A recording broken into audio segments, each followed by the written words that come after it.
అదేవిధంగా ముఖ్యమంత్రి గారు ఎంతో ప్రెస్టీజియస్గా తీసుకున్న ప్రోగ్రాం పేదలందరికీ ఇళ్ళు. ఈ ప్రోగ్రాం కింద 3 సెంట్లు రూరల్లో 2 సెంట్లు అర్బన్లో ఇచ్చే కార్యక్రమాన్ని చేయబోతున్నామని చెప్పేసి మనం చేస్తాం. మార్గదర్శకాలను పట్టణ ప్రాంతాల్లో 2 సెంట్లు ఇళ్ల పట్టాల పంపిణీకి మార్గదర్శకాలను జారీ చేయడానికి చేసిన ప్రతిపాదనకు రాష్ట్ర మంత్రి మండలి ఆమోదం తెలిపింది.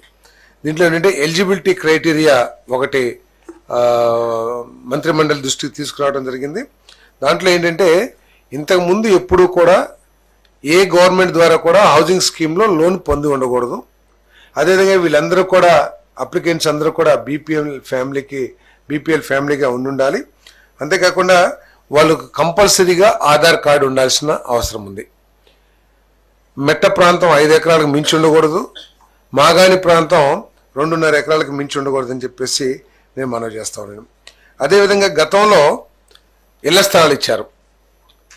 కొన్ని వేల మంది లక్షల మంది వారిచ్చిన లేకపోతే వారు సెలెక్ట్ చేసిన లేఅవుట్లు నివాసయోగ్యం కాదని, లేకపోతే కొన్ని చోట్ల లో లయింగ్ ఏరియా ఆల్మోస్ట్ చెరువుల్లో ఇచ్చారని, లేకపోతే బరియల్ గ్రౌండ్స్ పక్కన ఉన్నాయి అని చెప్పేసి చాలామంది అసలు ఒక్క ఇల్లు కూడా కట్టుకున్న దాఖలాలు లేవు. కొన్ని లేఅవుట్స్లో కొన్ని వేల లేఅవుట్స్లో వాళ్ళందరికీ కూడా ఇంతకుముందు ఇచ్చిన ఎలకేషన్ రద్దు చేసి వారికి మళ్ళీ తిరిగి అర్బన్లో అయితే 2 సెంట్లు, రూరల్ అయితే 3 సెంట్లు. ఎందుకంటే కొంతమందికి నివాసం ఒక చోటు ఉన్నారు, ఎక్కడో 30-40 కిలోమీటర్ల దూరంలో ఇచ్చారు. సో అటువంటి వాళ్ళందరూ కూడా అక్కడికి వెళ్ళి మేము ఇల్లు కట్టుకోలేమని ఏదైతే చెప్పారో అటువంటి వాళ్ళందరికీ కూడా మళ్ళీ 2 సెంట్లు అర్బన్, 3 సెంట్లు రూరల్లో ఇవ్వబడుతుందని చెప్పేసి మనం చేస్తాం.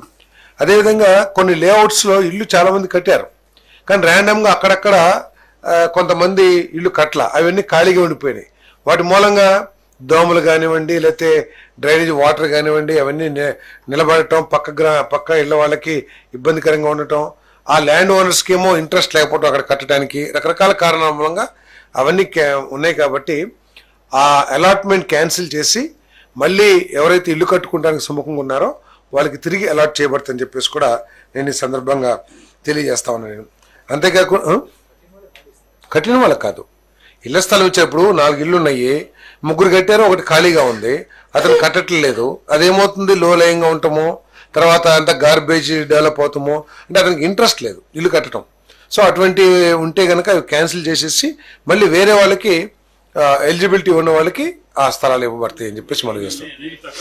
ఇంకా ఐడెంటిఫై చేయాలి. ఇవన్నీ కూడా గైడ్ లైన్స్. ఇప్పుడు ఏదైతే వచ్చిందో అంటే ఇప్పుడు ఇక్కడ వనుకూరులో ఉందనుకోండి, లేకపోతే ఇక్కడ గొల్లపూడిలో ఉందనుకోండి, అక్కడ ఉన్నతను ఎక్కడో ఇస్తామని చెప్పేసి రారు కదా, అక్కడ ఇంకా ఎక్కువ రిక్వైర్మెంట్ రాకపోవచ్చుగా. ఇప్పుడు ఫర్ ఎగ్జాంపుల్ వనుకూరులో 25,000 మందికి ఇచ్చారు. సో ఇంకా కొత్తగా అక్కడ రిక్వైర్మెంట్ రాకపోవచ్చు. సో అందుకని అటువంటి వాళ్ళకి ఇవ్వటం జరుగుతుంది. సో ఇదంతా డెవలప్ అయినా కూడా కాదు పర్లేదు అడగనండి, అయినా కూడా డెవలప్డ్ కాలనీ, అది ఇన్ఫ్రాస్ట్రక్చర్ ఉన్న కాలనీ, రెడీగా ఇల్లు కట్టుకొని గృహప్రవేశం చేయడానికి అవకాశం ఉన్న కాలనీ, లేకపోతే అతను అక్కడ నివాసం ఉంటున్న విలేజ్కి దగ్గరగా ఉండి అతనికి అక్కడ ఇంట్రెస్ట్ చూపించవచ్చు. ఇంట్రెస్ట్ చూపిస్తేనే ఇస్తాం, లేకపోతే బలవంతంగా ఇవ్వాల్సిన అవసరం లేదు.